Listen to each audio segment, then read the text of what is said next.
So, of course, by now, you know Andrea Suarez very well. She is a friend of the show. She is full of common sense, and she was a regular Seattle citizen who simply got sick of watching our beautiful parks in Seattle overcome by homelessness and trash. She was so fed up, one day she goes out and she just starts cleaning up a park. And now she has built it into this truly grassroots movement of volunteers. Thousands of people who will come out and do what the city is not doing, do what the county is not doing, do what the state is not doing. Effective outreach to people living in encampments on the streets and cleaning up trash. More than 1 million pounds of trash to date. And turned We Heart Seattle into this huge, I think, first of all, wonderful example of what can be done when you step outside the homeless industrial complex, and a wonderful example of what can be done when you have citizens who become absolutely fed up with the speed of government. So Andrea Suarez has now decided and filed to run for state representative in Legislative District 43, which is being vacated by former Speaker of the House, Frank Chop. So he was in that seat for years and years and years. So obviously there was going to be a lot of competition for it. It represents a good chunk of Seattle. And it's official. I looked at her PDC filing, although she registered as a Democrat. We might have to have some conversations with her. No, I think she is pretty liberal. I don't think she's ever denied that. But she also doesn't see what's happening on our streets as a progressive thing, you know, what's happening to homeless people on the streets and drug abuse. And let's be frank, if you want to win in Seattle, you kind of got to be a Democrat. So she's running. Now, I'm not going to offer too much on this because I want to have her in to talk about it. I worry, I guess, that she'll get, she's so effective outside the system in doing what she's doing. I think it'll just tear her heart out to see how incompetent people are in government. And you can make a difference by getting, you know, common sense people into government. But man, down there in Olympia, the Democratic Party has so lost its way. And you can, I'd be welcome a common sense vote in Andrea Suarez on the Democratic side, 100%. I just think it's going to be soul sucking for her to see truly how fringe they are in Olympia and how much pressure she'd be under to vote a certain way. Although she's no stranger to pressure. So anyway, Andrea Suarez running for state representative in the 43rd. We'll have her on to talk about it. But today, I want to talk about her opponent for a second. Nicole, maybe we could find some information about him by looking at his Twitter account. Can we go to his Twitter account really quick and see? Oh no!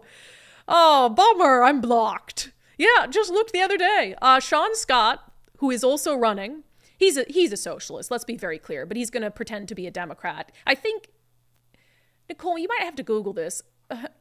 I'm pretty sure when Sean Scott ran for city council in 2019, he ran as a Democratic Socialist.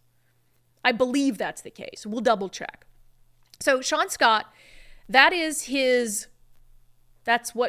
how you might know his name and face. He ran for Seattle City Council in 2019, and he lost to Alex Peterson. Thank goodness. I was at Fox 13 at the time. I interviewed both of them. I remember doing that, had a perfectly pleasant conversation with Sean Scott. So how I ended up blocked, I'm not so sure. So maybe we could get some information about him from his website. Yeah, I don't think I'm blocked on his website yet. It says about Sean. Sean is the policy lead at the statewide Poverty Action Network. As a policy champion for anti-poverty programs, he has worked in collaboration with other economic justice advocates, urging the state legislature to expand social safety net programs, enact strong consumer protections, and fund affordable housing and disability services. Yeah, sounds like the exact opposite of the person that we need in Olympia right now. But here's the real kicker, okay? So on his X account, which I can't see, but thankfully there are ways around that, Sean Scott posted his first political ad after the filing deadline passed. And he seems very upset that anyone would have the audacity to run against him. Under normal circumstances, a candidate that is running in a very progressive district with the endorsement of an outgoing 30-year incumbent and with significant in-district name recognition and the fundraising and volunteer energy to show it, that candidate would normally be running unopposed. What? No, they wouldn't. The entitlement, even the stranger called him out for that video. The entitlement of saying, normally, someone who has my credentials and support and name recognition and fundraising would get to run unopposed. What country are you living in? What is this? I had to, first of all, and also, can you play that clip one more time? The weird, like, porn music is just very strange to me.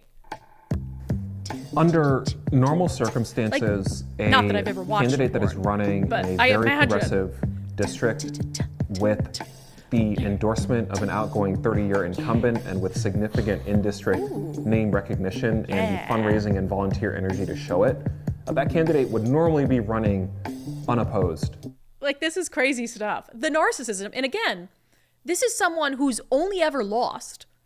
His only race was a losing race in the city council, but now he believes he has this entitlement. I'm surprised he didn't pull the race card there. This entitlement that I should be running unopposed, but since I'm not, I guess we have to actually campaign and do some work. Here's the second half of that campaign video. But we knew, because of what our campaign represents, because of the vision that we have put forward for a better Washington, a more fair Washington, an inclusive Washington, a sustainable Washington, and an accessible Washington, that we were going to have opposition. Now that filing week has come and gone, and we know that we're going to have opponents in this race, our goal on the Better Washington campaign for the 43rd Legislative District is going to be to send a very loud and clear message.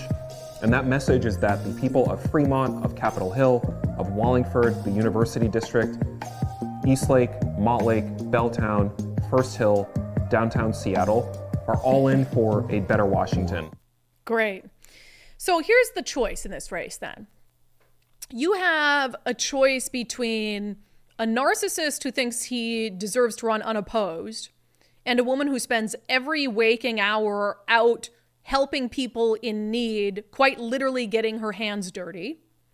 You have a choice between a guy who is so thin-skinned, apparently, that he blocks anyone who disagrees with him politically on Twitter, and a woman who welcomes disagreement and invites people who disagree with her to come out and go to encampments with her. Wow, that's a really tough choice for the people of the 43rd Legislative District.